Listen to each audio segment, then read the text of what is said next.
ಶಿಕ್ಷಣ ವ್ಯವಸ್ಥೆಯಲ್ಲಿ ನಾವು ಏನು ಮಾಡಬೇಕಂದ್ರೆ ಒಂದು ಇರೋದು ಗೌರ್ಮೆಂಟ್ ಶಾಲೆಗಳಲ್ಲಿ ಎಲ್ಲ ಪ್ರೈವೇಟ್ ಎಸ್ಟಾಬ್ಲಿಷ್ಮೆಂಟ್ ಹತ್ರ ಮಾತಾಡ್ಕೊಂಡು ದತ್ತು ಪಡೆಯೋಂಥ ಕೆಲಸ ಮಾಡಬೇಕು.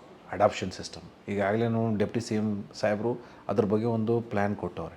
I think that's a very positive thing. ಆ ಥರ ಮಾಡಿದ್ರೆ ಒಳ್ಳೆಯದಾಗತ್ತೆ. ಒಂದು ಎರಡನೇದು ಏನಂದರೆ ಇಡೀ ನಮ್ಮ ಗೌರ್ಮೆಂಟ್ ಟೀಚರ್ಸ್ ಅದಾರಲ್ರಿ, ಅವ್ರಿಗೆಲ್ಲರಿಗೂ ಒಳ್ಳೆಯ ಒಂದು ಟೀಚರ್ ಟ್ರೈನಿಂಗ್ ಪ್ರೋಗ್ರಾಮ್ ನಡೆಸಬೇಕು. ಈಗ ಅದ್ರದ್ದು ಒಂದು ಕೊರತಿದೆ. ಈ ನಾವು ಪ್ರೈವೇಟ್ ಇನ್ಸ್ಟಿಟ್ಯೂಷನಲ್ಲಿ ಎಲ್ಲ ನೋಡಿದ್ರೆ ನೀವು ಪ್ರತಿ 3 ತಿಂಗಳಿಗೂ 6 ತಿಂಗಳಿಗೂ ಫ್ಯಾಕಲ್ಟಿ ಡೆವಲಪ್ಮೆಂಟ್ ಪ್ರೋಗ್ರಾಮ್ ಅಂತ ಪ್ರೋಗ್ರಾಮ್ ನಡೆಯುತ್ತೆ. ಇಲ್ಲಿ ಗೌರ್ಮೆಂಟ್ ಶಾಲೆಗಳಲ್ಲಿ ಅನ್ಫಾರ್ಚುನೇಟ್ಲಿ ನೋಡಿದ್ರೆ ಅವ್ರಿಗೆ ಈ ಥರದ್ದು ಯಾವುದೇ ಥರದ್ದು ಅವ್ರಿಗೆ ಟ್ರೈನಿಂಗ್ ನಡೀತಾ ಇಲ್ಲ. ಅದು ಒಂದು ನಾವು ಸರ್ಕಾರ ವತಿಯಿಂದ ಇಲ್ಲ, ಪ್ರೈವೇಟ್ ಶಾಲೆಗಳೆಲ್ಲ ಸೇರಿ ಅವ್ರಿಗೊಂದು ಒಳ್ಳೆ ಟ್ರೈನಿಂಗ್ ಕೊಡಿಸ್ಬೇಕು. ಯಾವ ಥರ ನೀವು ಈ ಮಕ್ಕಳನ್ನು ಪ್ರತಿ ವರ್ಷ ನೀವು ನೋಡಿದ್ರೆ ಮಕ್ಕಳು ವ್ಯತ್ಯಾಸ ಆಗ್ತಾಯಿದೆ. ಅವ್ರ ಸೈಕಾಲಜಿ, ಅವ್ರ ಅಪ್ರೋಚು ವ್ಯತ್ಯಾಸ ಆಗ್ತಾಯಿದೆ. ಇದು ಹಳೆಯ ಥರ ನೀವು 20 ವರ್ಷ ಹಿಂದೆ ಕಾಲ ನಾವು ಇದೇ ಥರ ಶಾಲೆಯಲ್ಲಿ ಬರಬೇಕು, ಕೂರ್ಕೊಂಡು ನಾವು ಪಾಠ ಕಲಿಸ್ತೀವಿ, ನೀವು ಎಲ್ಲರೂ ಓದಬೇಕು, ಬಂದು ಪರೀಕ್ಷೆ ಬರೀಬೇಕು, ಹಾಗಿಲ್ಲ. ಈಗ ಸಿಸ್ಟಮ್ ಎಲ್ಲ ಚೇಂಜ್ ಆಗಿದೆ.